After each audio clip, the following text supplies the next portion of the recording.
بسم اللہ الرحمن الرحیم۔ حکومت اور تحریک لبیک پاکستان کے درمیان جو معاہدہ ہوا تھا، اس میں ایک اہم پیش رفت ہوئی ہے اور تحریک لبیک پاکستان کو ایک بڑی کامیابی حاصل ہوئی ہے۔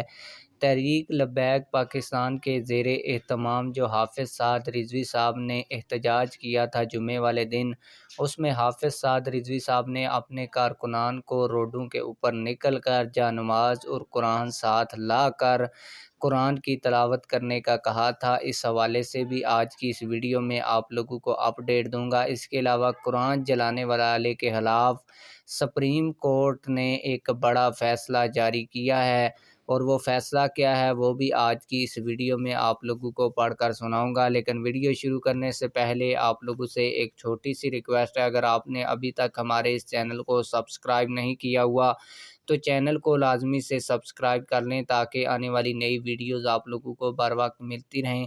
سویڈن میں قرآن پاک کی جس شخص نے بے حرمتی کی، اس کے خلاف سپریم کورٹ نے کیا فیصلہ سنایا ہے، یہ میں آپ لوگوں کو پڑھ کر سناتا ہوں۔ آپ لوگوں کو بتاتا چلوں کہ حکومت اور تحریک لبیک پاکستان کے درمیان جو معاہدہ طے پایا تھا، اس میں ایک شق یہ بھی تھی کہ حکومت ڈاکٹر عافیہ صدیقی کے حوالے سے امریکی حکام کو خط لکھے گی۔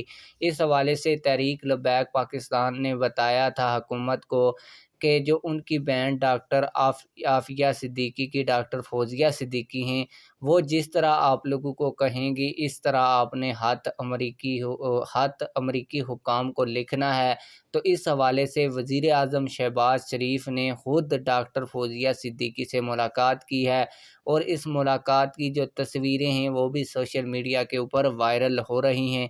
یہ جو ہے وہ تحریک لبیک پاکستان کے لیے ایک بڑی کامیابی ہے، کیونکہ تحریک لبیک پاکستان کے ساتھ جو معاہدہ ہوا تھا اس پر کچھ شقوں کے اوپر عمل درآمد جو ہے وہ حکومت کی جانب سے شروع کیا گیا ہے۔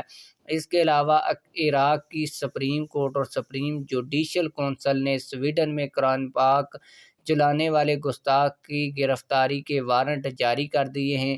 آپ لوگوں کو بتاتا چلوں کہ یہ جو ملزم ہے جو سویڈن میں رہتا ہے اور سویڈن کا شہری بھی بن چکا ہے، اور اس کو سویڈن کی جانب سے پاسپورٹ بھی جاری کیا گیا تھا، یہ عراقی نژاد تھا، یعنی کہ عراق کا رہنے والا تھا اور جا کے سویڈن میں سیٹل ہو گیا، اور پھر سویڈن میں جا کر اس نے قرآن پاک کو جلایا۔ اسی وجہ سے عراقی جو سپریم جوڈیشل کونسل ہے اس نے ایک بڑا فیصلہ اس ملزم کے خلاف سنایا، اور ملزم عراقی پینل کوڈ کے آرٹیکل 372 کے دفعات کے تحت عراقی عدلیہ کو مطلوب ہو گیا ہے۔ اس حوالے سے جو عراق کی عدلیہ ہے انہوں نے سویڈن کے ساتھ بھی رابطہ کیا ہے اور کوشش کی ہے کہ یہ جو قرآن پاک جلانے والا شخص ہے وہ ان کے حوالے کر دیا جائے۔ اب دیکھتے ہیں کہ کیا سویڈن اس شخص کو عراقی جو سپریم جوڈیشل کونسل ہے اور سپریم کورٹ ہے اس ملزم کو اس کے حوالے کرتی ہے یا نہیں۔